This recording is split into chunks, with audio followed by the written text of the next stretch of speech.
Alguns pontos precisam ser bem abertos para que todos entendam. Canais como o meu, que estão aqui para falar com vocês sobre política, eles têm que ter propostas. O meu canal, a proposta é clara. Se você está aqui no canal, você vai encontrar uma pessoa aqui independente, que mais cedo ou mais tarde pode falar mal do seu político de estimação ou elogiar aquele que você não gosta, a depender da situação, porque eu não me pauto por pessoas. Eu não vou dormir com o Bolsonaro nem com Lula, mas as ações que ambos fazem vão afetar o meu futuro. Mesmo o Bolsonaro não sendo mais presidente, ele ainda é um líder. Então eu tenho que analisar. E eu ainda falo, talvez a gente está nessa situação foi porque as pessoas não podiam criticar o Bolsonaro. A imprensa criticava o tempo inteiro. Então nós que somos aliados não podemos nem abrir a boca. Assim, erros acontecem. Exemplo que eu estou trazendo para vocês é o comentário da Magda Rício. Dr. Sandro sempre defendendo quem está contra o Bolsonaro. Será? Por quê? Essa informação da Magda não condiz com a realidade. Muitas vezes eu elogio e até falo dos pontos positivos do Bolsonaro, que são muitos. Pelo contrário. Agora, é que dá mais peso quando eu falo daquele político que a pessoa gosta e eu exponho pontos, a pessoa às vezes não gosta. Eu não gostei da postura do Bolsonaro em relação a São Paulo. Mas ontem, o Bolsonaro teve uma postura chutando o balde contra o Costa Neto. E isso eu gostei e falei para vocês. Então, assim, eu não sou o tipo de cara que, eu prefiro eu prefiro ganhar de 4 do que perder de pé. Não, eu sou o tipo de cara que prefere ganhar, né? Ganhar de pé. E se não der para ganhar de pé, que perca. Me entregar de 4, pode ter certeza que isso não faz parte do meu perfil. Então, sim, eu sou crítico quando você diz que é uma pessoa de direita e que tem que aliar ao centrão pela governabilidade. Essa palavra parece do Lula. E eu não voto no Bolsonaro se ele for parecido com o Lula. É simples assim. Mas aqui vocês vão entender. Eu avisei que mais cedo ou mais tarde o Bolsonaro ia tomar uma rasteira do Costa Neto. E parabéns, eu estava certo. Não é? Você vai entender o porquê. Então, muito foco nessa hora. Não esqueça de se inscrever no canal, curtir, compartilhar. Bora para a informação. Se você ainda não baixou o livro Revolução contra o Sistema, a hora é agora. Um livro que vai literalmente te ajudar muito a entender o sistema político brasileiro, fazendo uma comparação com El Salvador. Tá bom? Valor do livro? Você que decide. Você vai fazer o download e efetuar o pagamento. A Cleonice, ela escreveu o seguinte. Eu entendi que o Bolsonaro estava numa cilada. Mas graças a Deus, acordou. Estava preocupado com o fato de que o Bolsonaro não pode falar com o Valdemar. E esse estava agindo por debaixo dos panos. Eu mesmo falei isso aqui. Olha, você tem que entender que quando uma proposta se apresenta, a gente analisa superficialmente. E depois, com o tempo, as propostas vão se consolidando e a gente vai entendendo mais. Quando o Valdemar da Costa Neto ficou impedido de conversar com o Bolsonaro, eu pensei, meu Deus, que ataque à democracia é esse, do qual um presidente do partido e o seu principal cabo eleitoral não podem dialogar perto de uma eleição. E eu pensei, o que estão fazendo aqui é um absurdo, né? É mexer na balança, é mexer na igualdade de eleição. Depois eu comecei a entender, ora. Talvez não foi um ataque como eu pensava. Talvez esse certo líder de partido queria isso. Era a melhor forma de controlar o seu cabo eleitoral. É isso que eu percebi. E é isso que a Cleonice está comentando. Eu percebi. Ora, com o Bolsonaro sem poder falar com o Costa Neto, nem mencionar a figura do Costa Neto, que pode correr o risco de ser preso, como é que ele vai questionar as escolhas toscas que o partido fez? Um exemplo que eu falo é o Ricardo Nunes. Para mim, é a escolha mais tosca possível. Outro exemplo é o que aconteceu em Curitiba. Então, aos poucos, as coisas estão se desenhando. Ontem, ou melhor, hoje, mais cedo, eu coloquei no editorial para vocês um vídeo onde o Bolsonaro estava revoltado. Por quê? Porque o Valdemar da Costa Neto quer incluir políticos corruptos condenados desde a época do Mensalão, onde ele já participava lá, dentro do PL. Para quê? Para ganhar cargos. Então, é isso aqui que é o ganhar de quatro? Ganhar cargos, mas com políticos corruptos, colocar Romários, colocar tiriricas, figuras que são contra o voto do eleitor, são contrários ao voto do eleitor. O eleitor vota porque acha que ele é conservador porque o Bolsonaro pediu. Chega lá na hora, ele é contra todos os pedidos que o eleitor conservador faz. Você ganha de quatro. E não dá, não pode ser assim. Ontem o Costa Neto falou mal do Bolsonaro e do Nicolas Ferreira. Aí você começa a entender como é que o partido está desenhando a estrutura para dominar e acabar com aquela direita que entrou em 2018. Aquela direita não deve existir mais. Vai ser a direita do MBL. Meu irmão, você não sabia que o PL do Bolsonaro e o MBL são aliados agora? Sabia não? Pois é, com o Bolsonaro não, mas com o PL sim, para apoiar o Ricardo Nunes, para o Ricardo Nunes ganhar. Você está entendendo que tudo está se convergindo ao centro? O Valdemar da Costa Neto chamou o Nicolas Ferreira e o Bolsonaro de radicais. Entenda, meu amigo, qualquer um que não se curvar ao que o PL manda é radical. Entendeu? Então, se você não apoiou o candidato de centrão, quase esquerda, que eles empurraram goela abaixo, ele e o Tarcísio, tentando te falar que esses caras são de direita, você é radical. Agora, se você fizer tudo que o PL manda o Bolsonaro fazer, aí sim, aí você é uma direita permitida. Entendeu o teatro das tesouras? Em entrevista ao jornal O Globo, nesta quarta-feira, o presidente do PL, Valdemar da Costa Neto, disse que o ex-presidente Jair Bolsonaro e o deputado Nicolas Ferreira são radicais por não aceitarem um diálogo com o centro para vencer as eleições de 2026. Então, o radicalismo não aceita o diálogo com o centro, só quer ficar no espectro da direita. Você é um eleitor de centro ou de direita? Eu quero que você se assuma agora. Qual que é a sua postura? Você é um cara de direita ou você é um cara de centro? Porque diga-me com quem andas que eu te direi quem és. Detalhe, ele falou também que não se importa se fizer algumas coligações para pegar o eleitor de esquerda, ou seja, pegar uma pessoa centro-esquerda e falar que essa pessoa é direita para ganhar votos no Maranhão. Mesmo que tenha algumas manchas de corrupção, não tem problema. É isso que você defende?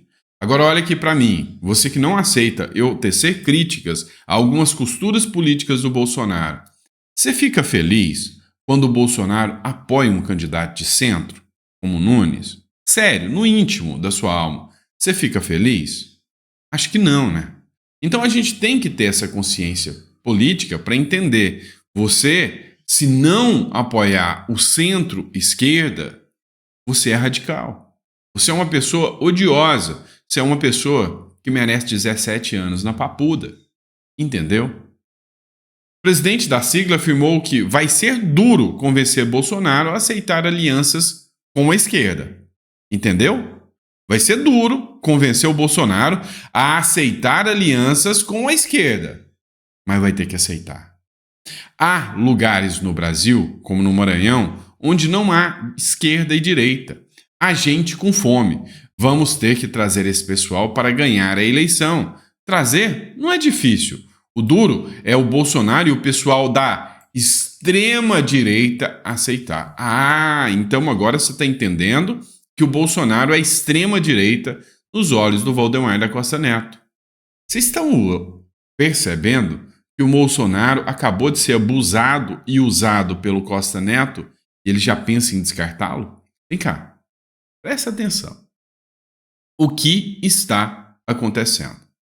Que talvez você não entendeu. O PL do Valdemar da Costa Neto fez do jeito que queria e pôs o Bolsonaro a apoiar um monte de candidatos do PSD do Kassab.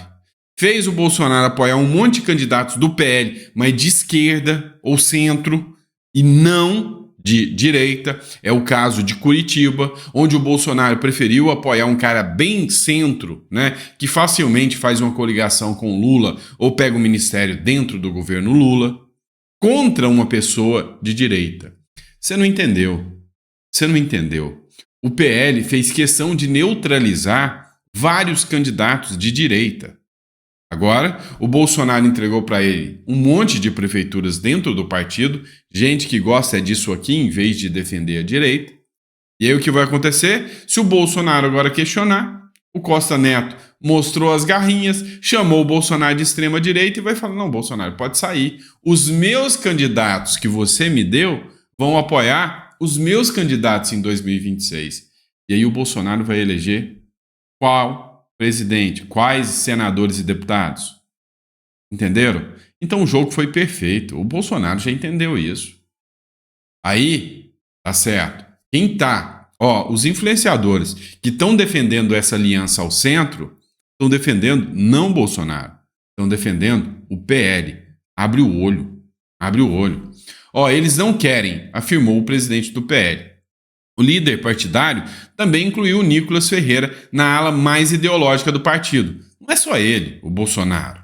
O Nicolas também tem que entender que ele é muito radical. Tem gente boa em todos os lugares e temos que trazer esse pessoal, afirmou o Valdemar da Costa Neto. Então não sei se você entendeu, mas o PL fez o seguinte, e quem vem alertando isso há muito tempo para vocês, desde o início do ano, eu vou falando, o PL vai dar o tombo no Bolsonaro. Aqui, está acontecendo. Mas o Sandro não pode criticar o Bolsonaro. Critico. Tá? A pegada do canal, a minha proposta é essa, que é alguém independente, que vai elogiar o Bolsonaro, mesmo que você tenha ódio dele. Ou que vai criticar o Bolsonaro, mesmo que você o ame. Porque são fatos.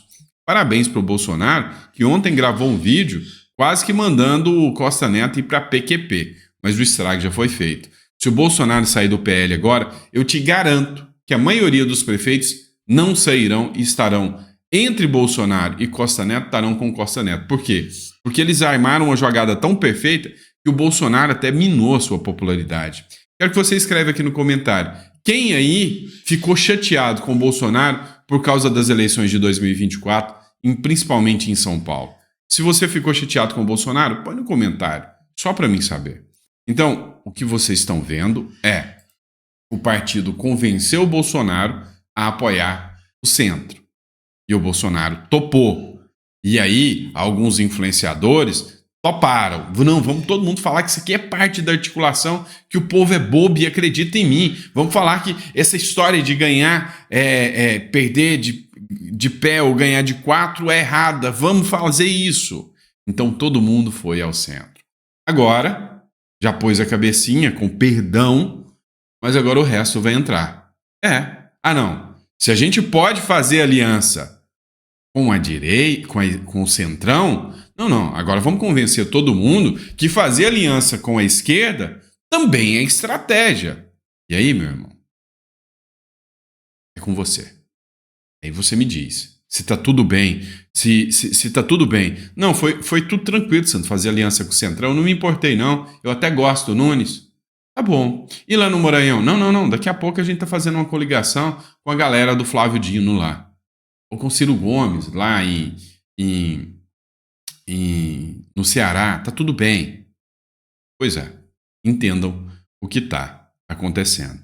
Tá diante do seu nariz e você não tá vendo. Te convenceram que adotar o centrão tá tudo bem. Agora estão te convencendo que abraçar a esquerda para 2026, tá tudo bem. Não, se não gostar, você, ô Bolsonaro, você, Nicolas, é radical da extrema esquerda. O que o Costa Neto falou. Aí você me diz se você tá feliz com isso ou não. Vamos lá. É rara, né, as exceções que o Lula dá um lapso, né, de sinceridade, o sincericídio do Lula. Então, vamos seguir o exemplo do Lula, tá? Tá vendo? Tô elogiando o Lula. Você viu que absurdo? O Lula disse: não podemos eleger alguém mentiroso que passa o dia contando mentiras. Diz Lula. Parabéns, Lula. Não votem no PT, tá? Então, o Lula acabou de dizer para vocês como não votar no PT e eu dou parabéns para o Lula por causa do comentário dele. Alguém discorda ou dá parabéns para o Lula agora? Pois é. Mas é o seguinte, pessoal. Outro ponto que a gente precisa falar é o Pablo Marçal.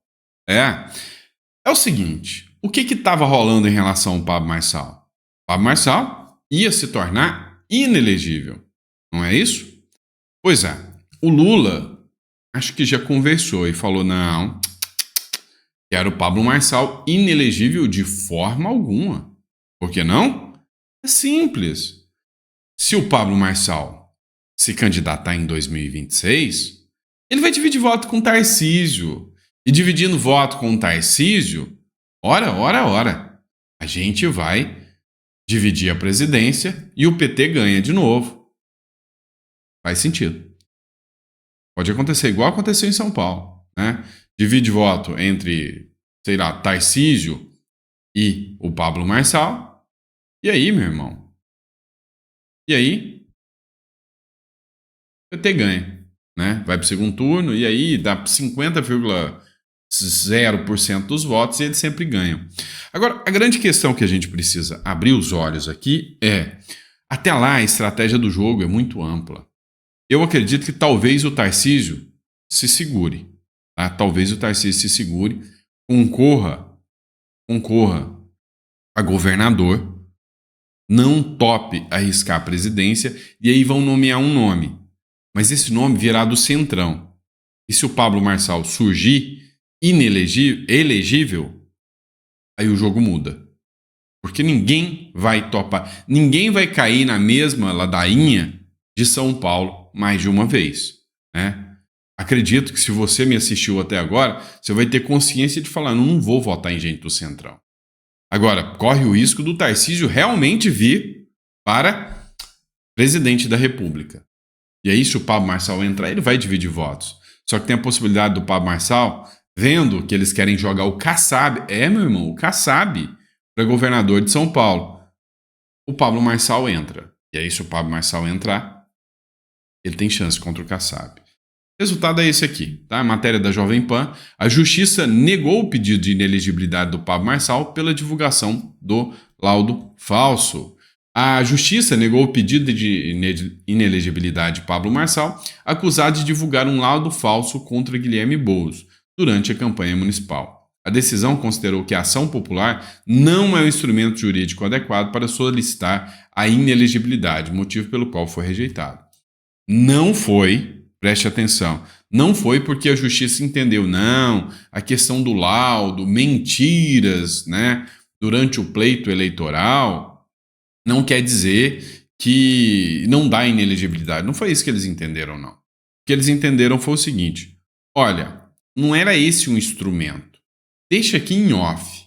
Se precisar, aí a gente fala para vocês entrarem com o instrumento certo. Entenderam? Eles não quiseram falar, não, Pablo Marçal não pode se tornar inelegível por isso. Eles só falaram, não é ação popular. É outra ação. Mas espera. Se precisar, a gente usa. Entenderam? Entenderam, né? Vamos lá. Outro ponto que a gente precisa falar. A gente viu o que está acontecendo com o Marcel Van Hatten, e a Gazeta do Povo merece meus parabéns aqui. Um regime que não protege as palavras de seus parlamentares, todas elas, as sensatas e as absurdas, as corretas e as equivocadas, as serenas e as destemperadas, não tem como ser chamado democrático. Ontem, eu acredito que o Supremo Tribunal Federal, ao começar uma investigação contra o Marcel Van Hatten, ele confirmou que já não existe mais imunidade parlamentar no Brasil. Ele já tinha revogado tacitamente com base nos seus entendimentos em relação a Daniel Silveira, em relação a Marcos Duval, em relação ao Nicolas Ferreira, entre outros. Já tinha demonstrado que esse negócio de imunidade parlamentar para a direita não existe. Agora, ontem, eles só sacramentaram isso. Então, por favor, senhores deputados, adequem-se à nova regra do sistema.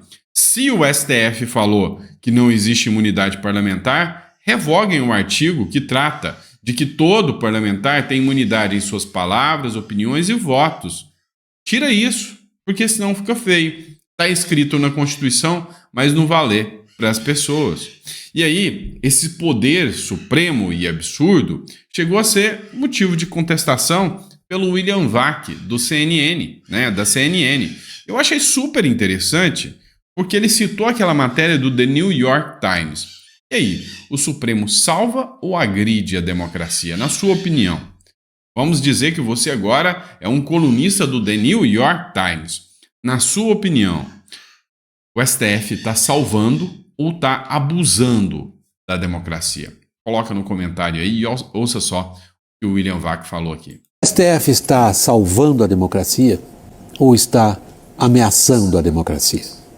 A pergunta foi feita hoje em manchete pelo respeitado jornal americano The New York Times, que publicou extensa reportagem sobre a Corte Suprema Brasileira. Ela se tornou, segundo o jornal, a instituição mais poderosa no Brasil e uma das cortes supremas mais poderosas do mundo, afirma um especialista da Universidade de Chicago, consultado pelo mesmo jornal americano. Olha só, essa análise foi impecável. Se tornou um instituto mais poderoso do Brasil. Nada pode questionar, sequer argumentar contra os posicionamentos dos ministros do STF. São figuras amplamente mais poderosas do que o próprio presidente da República. Isso é fato. E o pior de tudo, são figuras muito mais poderosas do que o povo, sendo que todo poder emana do povo, não do STF. É outra cláusula da Constituição que tem que ser mudada porque foi revogada tacitamente. Agora, outro ponto. Se tornou a Suprema Corte mais poderosa do mundo. Nenhuma Suprema Corte tem tantos poderes de controle. Hoje nós temos sem sombra de dúvidas, uma monarquia no Brasil, com 11 reis. É simples. Um dos pontos da monarquia é a sua vitaliciedade. Não há alternância de poder. Eles entram e ficam para o resto da vida. Se eles entram, ficam para o resto da vida e mandam em tudo, é república que não é monarquia. A gente acha que esse poder do Supremo extrapolou e está tendo um efeito inibidor sobre a liberdade de expressão no país, prossegue esse mesmo especialista consultado pelo jornal. Trata-se do professor Tom Ginsburg, que estuda direito constitucional comparado. Com a ajuda de Elon Musk, prossegue o New York Times, a agressividade, a palavra do jornal, do STF ganhou atenção global. Boa parte da atenção que o próprio New York Times, um jornal que, vamos combinar, está longe de ser um jornal de tendência direitista. A maior parte da atenção que ele dedica ao STF é sob a perspectiva do preço que está cobrando a autodenominada Cruzada de Salvação da Democracia. Aspas. Alguém tem de ter o direito de cometer o último erro, aspas, declarou ao jornal o presidente do Judiciário do STF, Luiz Roberto Barroso.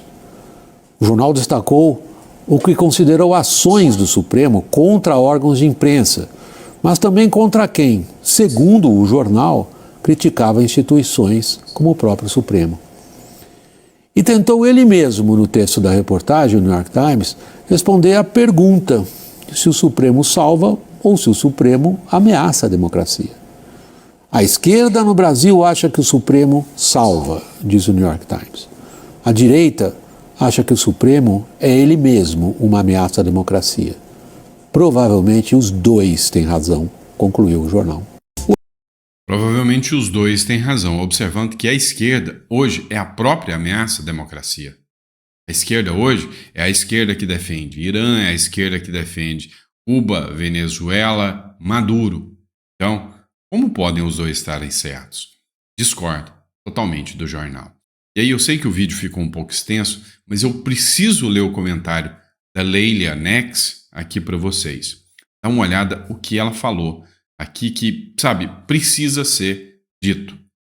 Democracia aqui é apenas um pretexto para a permissividade, enquanto a lei sofre sobre o viés de uma ditadura invertida, muito mal camuflada. Valores perdem o sentido em meio a uma desconstrução forjada pela negativa de tudo o que faz sentido para uma vida decente. Porque o sistema, de fato, odeia a paz que procede da luta. Ela quer apenas anestesiar enquanto saqueia os pobres, fingindo e dar assistência. Enfim, é o reino de Satã. Parabéns, Lélia. Muito bom o seu comentário. Pessoal, se você ficou até o final do vídeo, coloca no comentário, fiquei até o final do vídeo, gostei. Eu sei que nem sempre eu vou falar o que você quer ouvir, tá? Eu sei que às vezes você vai ficar chateado porque eu elogiei o Bolsonaro, ou vai ficar chateado porque eu critiquei o Bolsonaro, ou vai ficar chateado, porque às vezes eu vou elogiar o Supremo Tribunal Federal quando a medida for acertada. Se bem que tá difícil ultimamente, mas acontece. Porque eu quero que você entenda o seguinte: a proposta do canal é que a gente possa trabalhar com sinceridade, mas sem paixões. Eu quero aqui, sinceramente, razão. Razão no canal para entender, olha, agora essa medida foi acertada, essa medida não. Vamos trabalhar com razão. Isso é o que importa. E vamos defender sempre a verdadeira democracia, aquela que é dotada de liberdade de expressão. E por fim, se você puder ajudar o canal, faça o download do livro Revolução contra o Sistema, tá? É muito importante. Você vai clicar no livro, vai fazer o download. Dentro da página ali, você tem um botão para fazer o pagamento e você vai pagar o valor que você acha justo, tá? Eu confio na sua honestidade. Então esse livro não é só um livro, é uma prova, né, de que ao fazer o download e pagar, você tem a honestidade com você, tá bom? Então muito obrigado por ter, chegado até o ponto final desse vídeo aqui, e eu vejo vocês daqui a pouquinho mais um editorial. Um grande abraço.